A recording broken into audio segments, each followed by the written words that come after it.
Hello, John McConnin here with forshortsales.com, and I have multiple other sites, upsidedownrealestate.com and even underwaterrealestate.com. You can see here I'm an attorney and I own a brokerage. My experience is here.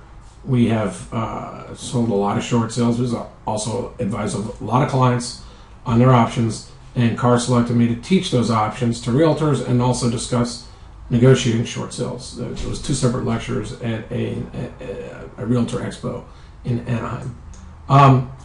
This is sort of a little background, but we're going to get right to the point. We've discussed this on our website at other times, and how realtors can make sure that they have proper advice for their sellers. Here it is. We're going to discuss recourse and non-recourse loans. California Code of Civil Procedure 580B is the purchase money rule that people refer to. I call it generally the non-recourse loan law, or 580B, because it's not all purchase money loans are covered. And you can read this for yourself, but the important part is that no deficiency judgment shall lie under a deed of trust or mortgage on a dwelling for not more than 4 families given to a lender to secure repayment of a loan which was in fact used to pay all or part of the purchase price of that dwelling occupied entirely or in part by the purchaser. So the dwelling has to be occupied in whole or in part by the purchaser. That wouldn't be the case for a rental property, at least not at the time of the purchase. So that's how we're going to look at non-recourse loans. Here's a note if you want to slow it down. And this may have been written before 580E, but we won't even worry about that. 580D and the one action rule work together.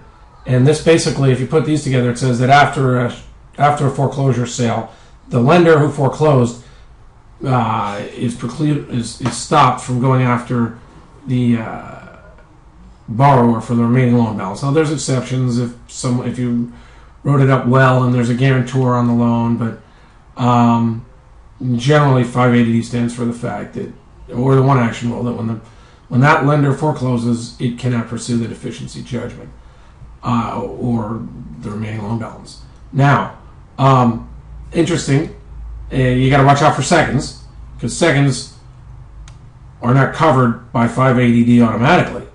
And there was a time where we were, in 91 when I got out of law school and we were advising upside down people, the lenders frequently kept loans on their books. They didn't syndicate them, they didn't ship them out, and they frequently owned the first, sometimes on the first and the second.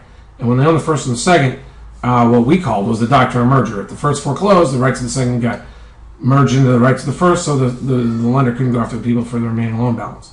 If they split the loans up, or the loans came from separate banks, if the loans came from separate banks, then that was okay. But if they started with one bank, they couldn't split them up. Now the case law, and this was just some realtors, no, it was a mortgage guy just sent around a big letter saying the new case law called Iraq applies to purchase money loans. It doesn't. On its face, it states that it doesn't apply to 580B loans.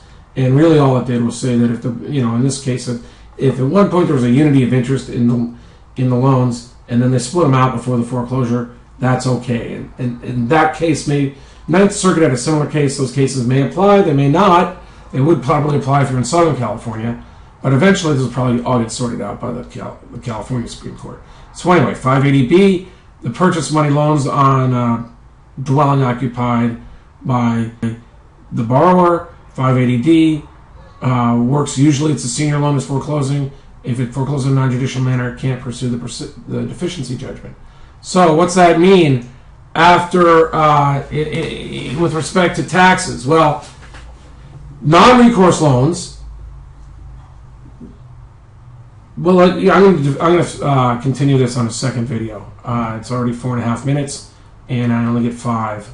So John McConnin for shortsales.com and other websites. Look for part 2 of this video. I'm going to do it right now. Thanks. Bye.